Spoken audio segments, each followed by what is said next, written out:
Hello मेरे प्यारे प्यारे लिसनर्स, कैसे हो आप सब? उम्मीद करती हूँ अच्छे ही होंगे। तो आप सभी के लिए मैं एक और नई कहानी लेकर आ गई हूँ जिसका नाम है जीजाजी से शादी, मंडप का सन्नाटा और बदलती तकदीर। तो चलिए शुरू करते। अग्निहोत्री निवास आज रोशनी से सराबोर था। नीली, पीली और सफेद रंग की झालरें पूरी हवेली को किसी महल की तरह चमका रही थी। मुख्य द्वार पर गेंदे और ताजे गुलाब के फूलों से बना भव्य तोरण द्वार मेहमानों का स्वागत कर रहा था। हवा में केवड़े, इत्र और मोगरे की भीनी भीनी खुशबू घुली हुई थी, जो विवाह के उत्सव को और भी खुशनुमा बना रही थी। लाउड स्पीकर बज रहे शहनाई की गूंज पूरे मोहल्ले में बता रही थी कि आज रामशरण अग्निहोत्री के घर में कोई बहुत बड़ा और शुभ काम हो रहा है। आज का दिन अग्निहोत्री परिवार के लिए किसी सपने के सच होने जैसा था। रामशरण जी की बड़ी बेटी अंजलि की शादी शहर के सबसे बड़े रसूखदार और प्रतिष्ठित खानदान के इकलौते वारिस रुद्र प्रताप सिंह से होने जा रही थी। रुद्र सिर्फ अमीर ही नहीं थे, बल्कि उनका अपना एक अलग रुतबा और खौफ भी था। वे जितने शांत थे, उतने ही सख्त और अनुशासित भी थे। घर के भीतर पैर रखने की जगह नहीं थी। दूर दराज के रिश्तेदार, हलवाई और नौकर चाकर सब अपने अपने कामों में व्यस्त थे। कोई चांदी के बर्तनों में शगुन की मिठाइयां सजा रहा था, तो कोई समधियों के स्वागत के लिए रेशमी शॉल की कर रहा था। लेकिन इस भारी शोर शराबे और गहमा गहमी से दूर हवेली की दूसरी मंजिल के आखिरी कमरे में एक अलग ही सन्नाटा पसरा हुआ था। वे दुल्हन का कमरा था। कमरे के बीचों बीच लगे बड़े से आईने के सामने अंजलि दुल्हन के लिबास में बैठी थी। लाल रंग का भारी जरदोजी का लहंगा, गले में चमकता कुंदन का नौलखा हार, हाथों में लाल हरी चूड़ियां और सिर पर सजी रेशमी चुनरी। वे किसी अप्सरा से कम नहीं लग रही थी, लेकिन अगर कोई गौर से देखता तो उसकी आंखों में शादी के वे स्वाभाविक लाली और खुशी गायब थी। उसके चेहरे पर एक अजीब सा पीलापन और खौफ तैर रहा था। वह बार बार अपनी उंगलियों को मरोड़ रही थी और उसकी सांसें असामान्य रूप से तेज चल रही थी। तभी कमरे का शीशे वाला दरवाजा झटके से खुला और उसकी छोटी बहन रागिनी हाथ में अंजलि के बचे हुए गहनों का डिब्बा और मैचिंग सैंडल लिए कुर्सी से अंदर आई। रागिनी स्वभाव से बेहद चुलबुली, नटखट और बेबाक लड़की थी। उसकी बड़ी बड़ी हिरनी जैसी आंखों में हमेशा एक शरारत और जिंदगी को खुलकर जीने की चमक रहती थी। दीदी, आप कितनी ज्यादा खूबसूरत लग रही हो। रागिनी ने अपनी सैंडल एक तरफ रखी और अंजलि के पास आकर उसके गाल पर अपनी उंगली से काजल का एक छोटा सा टीका लगाते हुए कहा, मैं पूरे दावे के साथ कह सकती हूँ कि जब जीजाजी, मेरा मतलब है हमारे खड़ूस और गंभीर रुद्र जी, आपको इस रूम में देखेंगे ना, तो अपनी सारी गंभीरता भूल जाएंगे। वे बस आपको देखते ही रह जाएंगे और अपनी किस्मत पर नाज करेंगे। रागिनी के मुंह से जीजाजी शब्द सुनते ही अंजलि के शरीर में एक सिहरन दौड़ गई। उसने शीशे में रागिनी की तरफ देखा और एक बेहद फीकी, बेजान मुस्कान दी। रुद्र प्रताप सिंह को रागिनी हमेशा जीजाजी कहकर ही चिढ़ाती थी। जब भी रुद्र उनके घर आते, रागिनी उनकी गंभीर आदतों का मजाक उड़ाती और अंजलि को कहती कि जीजाजी को थोड़ा हंसना सिखाओ। अग्निहोत्री परिवार के लिए रुद्र जैसा दामाद मिलना किसी लॉटरी से कम नहीं था, इसलिए हर कोई इस रिश्ते से बेहद खुश था। रागिनी, अंजलि ने बेहद धीमी और कांपती हुई आवाज में कहा, क्या क्या तुम्हें सचमुच लगता है कि ये शादी सही है? क्या मैं इस बड़े खानदान के तौर तरीकों को संभाल पाऊंगी? अगर अगर मुझसे कोई गलती हो गई तो दत्त दीदी, शादी के इतने शुभ दिन पर ऐसा अपशकुन क्यों सोच रही है आप? रागिनी ने अंजलि के कंधे पर हाथ रखकर उसे दिलासा दिया। आप दोनों की जोड़ी एकदम परफेक्ट है। रुद्र जी भले ही थोड़े शांत स्वभाव के हैं, लेकिन दिल के बहुत अच्छे हैं। अब अपनी ये रोनी सूरत बदलिए और थोड़ा मुस्कुराइए। नीचे बारात का समय हो गया है और मुझे जाकर दरवाजे पर जीजाजी का रास्ता भी तो रोकना है। उनसे ढेर सारा नेक वसूलना है। रात के ठीक 9 बजे दूर से ढोल नगाड़ों की थाप और पटाखों की गूंज सुनाई देने लगी। आसमान रंग बिरंगी आतिशबाजी से नहा उठा। रुद्र प्रताप सिंह की बारात आ चुकी थी। सफेद रंग की एक बेहद शानदार विंटेज बग्गी पर सवार रुद्र किसी राजा की तरह लग रहे थे। ऑफ व्हाइट रंग की शाही शेरवानी, सिर पर लाल रंग की रेशमी पगड़ी और गले में मोतियों की माला उनकी राजसी रुतबा देखते ही बनता था। लेकिन इतने बड़े जश्न के बीच भी रुद्र के चेहरे पर शादी की कोई उमंग या मुस्कान नहीं थी। उनका चेहरा किसी पत्थर की मूरत जैसा सख्त और अचल था।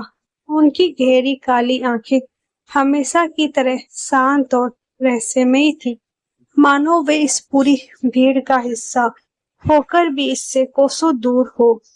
जैसे ही बग्गी मुख्य द्वार पर आकर रुकी, रागिनी अपनी सहेलियों और कजिन बहनों के साथ एक चौड़ा रेशमी रिबन पकड़कर सामने खड़ी हो गई। उसकी आंखों में अपने होने वाले जीजाजी को तंग करने की शरारत साफ झलक रही थी। रुकिए जीजाजी, रागिनी ने अपनी सहेलियों के साथ रास्ता पूरी तरह से ब्लॉक करते हुए कहा। अग्निहोत्री निवास में कदम रखने की एक बहुत बड़ी कीमत है।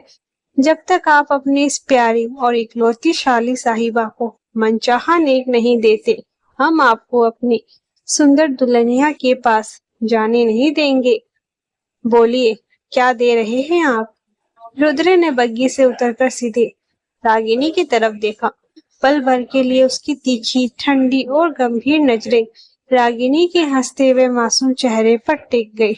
उस पल रुद्र की आंखों में एक ऐसा गहरा दर्द, खींच और बेबसी उभरी, जिसे नादान रागिनी समझ नहीं पाई। रुद्र ने बिना कोई बहस किए, बिना कोई मोल भाव किए, अपने कोट की अंदरूनी जेब से एक लिफाफा निकाला और सीधे रागिनी के हाथ में थमा दिया। जब रागिनी की उंगलियां उस लिफाफे को लेते समय रुद्र के हाथ से छुई तो वह चौंक गई। इस कड़कती ठंड के मौसम में भी रुद्र का हाथ बुरी तरह से पसीने से भीगा हुआ था और बर्फ की तरह ठंडा था। शुक्रिया जीजाजी, आप तो उम्मीद से भी ज्यादा बड़े दिल वाले निकले। रागिनी ने मुस्कुराते हुए रिबन काट दिया और रास्ता छोड़ दिया। लेकिन जैसे ही बारात हवेली के अंदर दाखिल हुई, माहौल में एक अजीब सी भारीपन और बेचैनी फैलने लगी। रुद्र के पिता ठाकुर साहब और उनके कुछ बहुत ही खास और वफादार गार्ड्स आपस में दबी जुबान में बात कर रहे थे। उनके चेहरे पर बारात का उत्साह या खुशी नहीं थी, बल्कि एक अनजाना डर और तनाव था। वे बार बार अपने मोबाइल फोन के स्क्रीन देख रहे थे, मानो किसी जरूरी खबर या फोन कॉल का इंतजार कर रहे हो। शहनाई बज रही थी, मेहमान हंस हंस कर खाना खा रहे थे, लेकिन इस भव्यता के पीछे कोई गहरा और भयानक सच अपना सिर उठा रहा था। स्टेज पर जयमाला की रस्म शुरू हुई। अंजलि को जब उसकी सहेलियां और रागिनी स्टेज पर लेकर आई तो वे इतनी घबराई हुई थी कि उसके पैर ठीक से नहीं पड़ रहे थे। वे बार बार अपने लहंगे को संभाल रही थी और उसका चेहरा बिल्कुल सफेद पड़ चुका था। रुद्र और अंजलि ने एक दूसरे के सामने खड़े होकर वरमाला पहनी, लेकिन इस पूरी रस्म के दौरान दोनों में से किसी ने भी एक दूसरे की आंखों में झांकने की कोशिश नहीं की। रुद्र का चेहरा हमेशा की तरह सख्त था और अंजलि की नजरें लगातार नीचे जमीन पर गड़ी हुई थी, मानो वे कोई बहुत बड़ा अपराध कर रही हो। जयमाला संपन्न होने के बाद पंडित जी ने घोषणा की कि फेरों का मुख्य और शुभ मुहूर्त रात के ठीक 12:15 बजे का है। तब तक दुल्हन को वापस ऊपर उसके कमरे में ले जाया जाए ताकि वे थोड़ा आराम कर सके और उसकी पोशाक और मेकअप को फेरों से पहले एक बार फिर से ठीक किया जा सके। समय धीरे धीरे बीतता गया। रात के 12 बज चुके थे। नीचे आंगन में बने भव्य और सजे धजे मंडप में पवित्र अग्नि प्रज्वलित की जा चुकी थी। हवन के धुएं, चंदन की लकड़ी की खुशबू और पंडितों के ऊंचे स्वर में किए जा रहे मंत्रोच्चार से पूरा माहौल गूंज रहा था। पंडित जी ने माइक हाथ में लिया और उनकी आवाज गूंज उठी। अब कन्या को सादर मंडप में बुलाया जाए। फेरों का शुभ समय हो चला है, विलंब ना करें। रामशरण जी ने मंडप में बैठे बैठे मुस्कुराते हुए पास खड़ी रागिनी को इशारा किया। रागिनी बेटा, जा अपनी दीदी को आदर सहित नीचे लेकर आ। जी पापा, मैं अभी लेकर आती हूँ। रागिनी खुशी खुशी अपनी साड़ी के पल्लू को संभालते हुए सीढ़ियां चढ़कर ऊपर अंजलि की कमरे की तरफ भागी। दीदी, जल्दी करिए, जीजाजी मंडप में बैठ चुके हैं और आपका बेसब्री से इंतजार कर रहे हैं। कहते हुए रागिनी ने जैसे ही कमरे का दरवाजे को धक्का देकर खोला, उसके पैर वहीं के वहीं जम गए और उसके मुंह से एक चीख निकलते निकलते रह गई। कमरा पूरी तरह से सुनसान और खाली था। खिड़की के पर्दे रात की ठंडी और तेज हवा में जोर जोर से हिल रहे थे। बेड पर अंजलि की वे भारी गहनों का मखमली डब्बा खुला हुआ पड़ा था, जिसमें से कुछ बहुत ही कीमती और पुश्तैनी जेवर गायब थे। और सबसे चौंकाने वाली और डरावनी बात, बेड के ठीक बीचों बीच एक सफेद कागज का टुकड़ा रखा हुआ था, जिस पर अंजलि की सोने की अंगूठी रखी थी। रागिनी के हाथ पैर पूरी तरह से ठंडे पड़ गए थे। उसका दिल इतनी जोर से धड़क रहा था कि उसे अपनी ही धड़कनें सुनाई दे रही थी। उसने कांपते हुए हाथों से उस कागज के टुकड़े को उठाया। उस पर अंजलि की ही साफ लिखावट में कुछ लिखा था। रागिनी ने उसे पढ़ना शुरू किया। मुझे माफ कर देना माँ, पापा और मेरी प्यारी रागिनी, मैं ये शादी नहीं कर सकती। मैं रुद्र जी से शादी करने के इस भारी फैसले को और अधिक नहीं झेल पा रही हूँ। सच तो ये है कि मैं किसी और से बेहद प्यार करती हूँ और उसी के साथ अपनी एक नई जिंदगी शुरू करने के लिए ये घर छोड़कर भाग रही हूँ। अगर मैं आज इस मंडप से नहीं भागती तो शायद मैं खुदकुशी कर लेती। मुझे ढूंढने की कोई कोशिश मत करना, क्योंकि मैं बहुत दूर जा चुकी हूँ। तुम्हारी बदनसीब अंजलि। ये पढ़ते ही रागिनी के पैर के नीचे से मानो जमीन ही खिसक गई। उसकी आंखों के सामने गहरा अंधेरा छा गया। उसकी सगी बड़ी बहन, जिसकी शादी का जश्न नीचे चल रहा था, जिसके फेरों की तैयारी हो चुकी थी, वे पूरे परिवार की इज्जत, मान मर्यादा और प्रतिष्ठा को सरेआम चौराहे पर नीलाम करके एक झटके में भाग चुकी थी। रागिनी हाँफती रोती और बदहवास हालत में नीचे आई। उसने सीधे अपने पिता रामचरण जी और माँ को भीड़ से दूर एक बंद कमरे में ले जाकर वे खत थमा दिया। खत की पंक्तियां पढ़ते ही रामशरण अग्निहोत्री के सीने में एक असहनीय और तेज दर्द हुआ। वे अपने दिल पर हाथ रखकर सोफे पर ढह गए। माँ ने सदमे में अपने दोनों हाथों से अपना मुंह बंद कर लिया ताकि उनकी चीख बाहर ना जा सके, लेकिन उनकी आंखों से आंसुओं का सैलाब बह निकला। ये क्या अनर्थ कर दिया अंजलि ने। हमारी हंसती खेलती दुनिया तबाह हो गई। समाज में हमारी नाक कट गई। अब हम किस मुंह से बाहर निकलेंगे, किसे अपना चेहरा दिखाएंगे। माँ अपनी छाती पीटते हुए दबी आवाज में रोने लगी। ये बात बिजली की तरह दोनों परिवार के कुछ बेहद चुनिंदा और खास लोगों में फैल गई। बदनामी के डर से तुरंत उस वीआईपी कमरे का दरवाजा अंदर से बंद कर दिया गया, जहां रुद्र, उनके पिता ठाकुर साहब, रामशरण जी और रागिनी मौजूद थे। बाहर बैठे सैकड़ों मेहमानों को इस बात की भनक तक नहीं थी कि असली दुल्हन हवेली से गायब हो चुकी है। रामचरण जी ने रोते हुए ठाकुर साहब के सामने अपने दोनों हाथ जोड़ लिए और उनके पैरों में गिरने लगे। ठाकुर साहब, हमें माफ कर दीजिए। हमारी बेटी ने हमारे मुंह पर ऐसी कालिख पोती है कि जो कभी नहीं छूटेगी। हम पूरी तरह से बर्बाद हो गए। आप अपनी ये बारात वापस ले जाइए।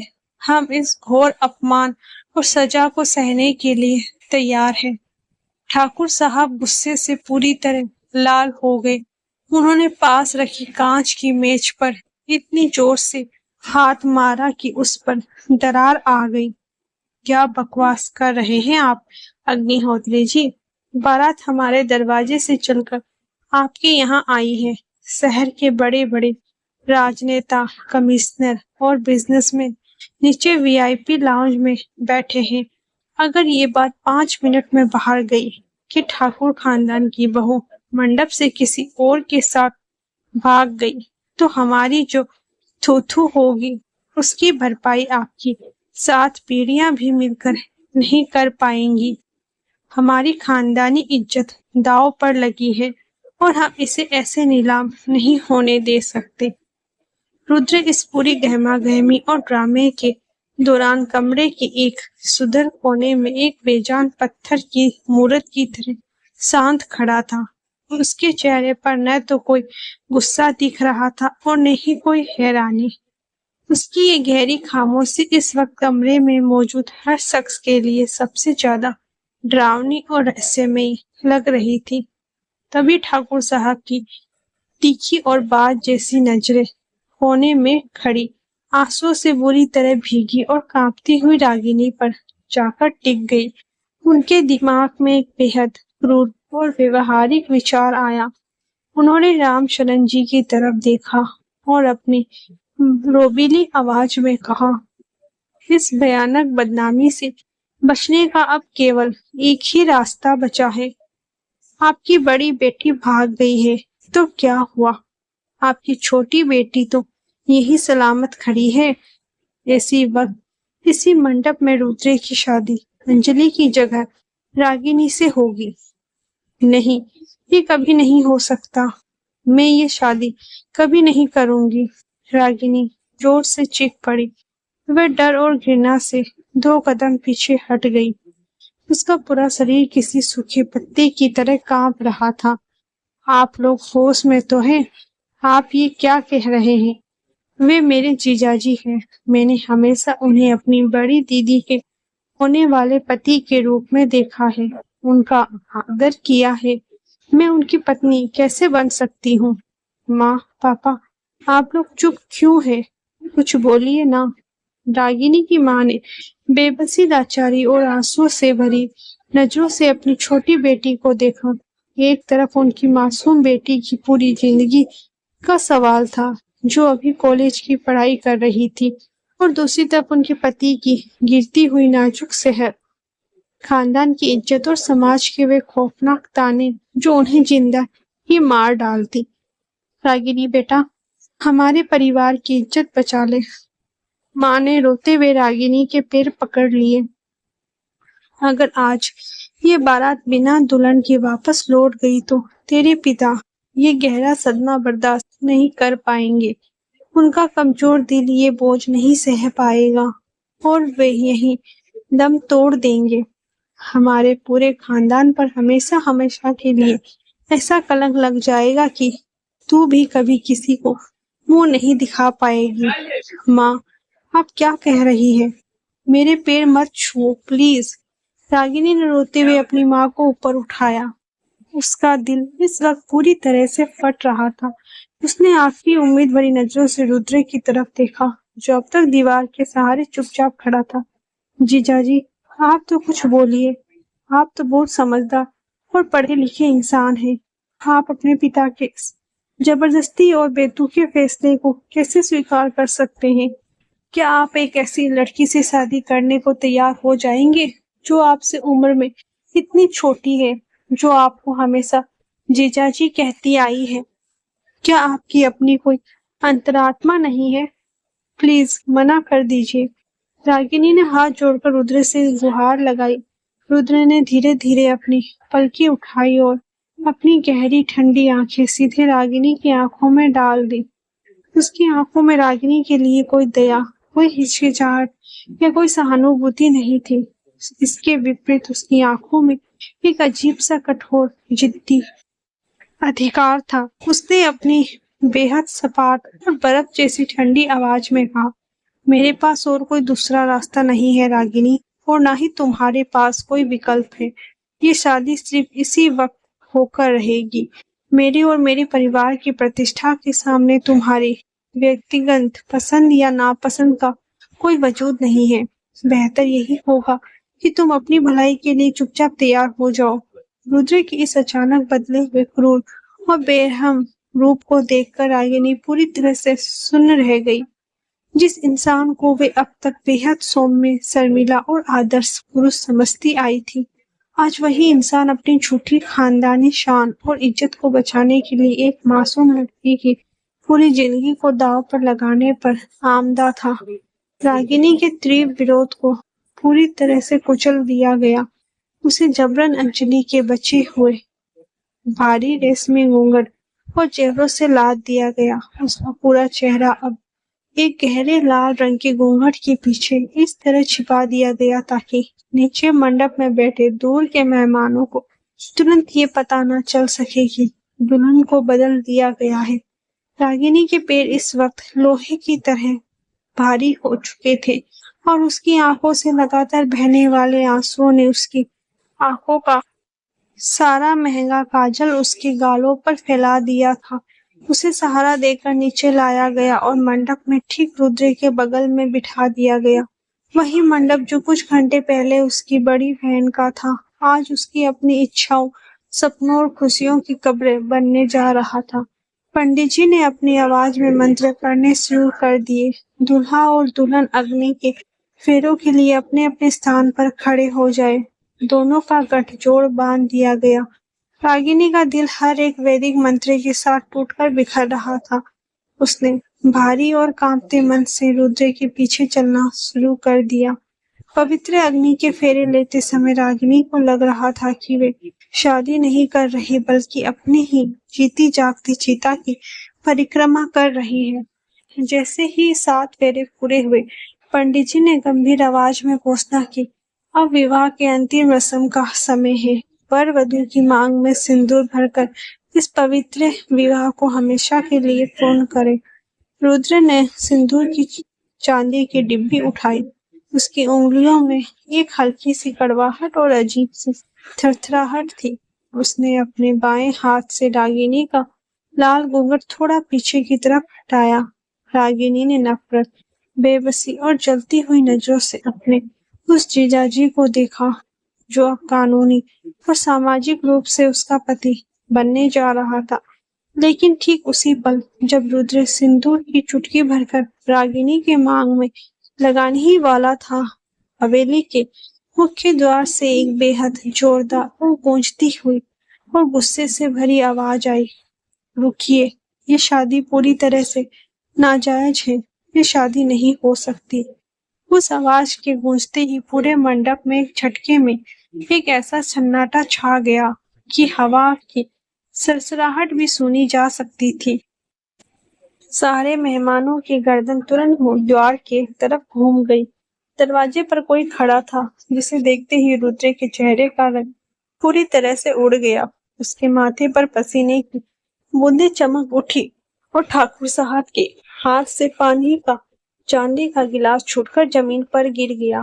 वह शख्स कोई और नहीं बल्कि रुद्र ने उस आवाज को सुनते ही अपने चेहरे पर छाए खौफ को छुपाने की कोशिश की। उसने दरवाजे पर खड़े उस शख्स की तरफ देखा और बिना एक पल गंवाए, बिना किसी की परवाह किए, बेहद आक्रामक और जिद से भरे तरीके से अपनी उंगलियों में भरा लाल सिंदूर झटके से रागिनी की सुनी मांग में ऊपर तक भर दिया, जिस शक को वे कुछ घंटे पहले तक सिर्फ और सिर्फ अपने जीजाजी के रूप में देखती और आदत देती थी, आज उसी शख्स के नाम का गाढ़ा लाल सिंदूर उसकी मांग में हमेशा हमेशा के लिए सज चुका था। रागिनी ने लाचारी और फूटते हुए आंसुओं के साथ अपनी आंखें बंद कर ली। उसकी किस्मत का फैसला उसकी मर्जी के बिना हो चुका था, लेकिन दरवाजे पर आए उस रहस्यमय शख्स का इस शादी से क्या पुराना ताल्लुक था। आखिर रुद्र ने इस आवाज को सुनते ही इतनी घबराहट और जल्दबाजी में सिंदूर क्यों भरा? वे किस सच को छुपाना चाहता था? और सबसे बड़ा सवाल, क्या अंजलि सचमुच अपनी मर्जी से किसी के साथ भागी थी, या फिर इस पूरे ड्रामे के पीछे रुद्र प्रताप सिंह का कोई बहुत बड़ा और खौफनाक खेल था? ये जानने के लिए मिलते हैं अगले भाग में। तब तक के लिए राधे राधे।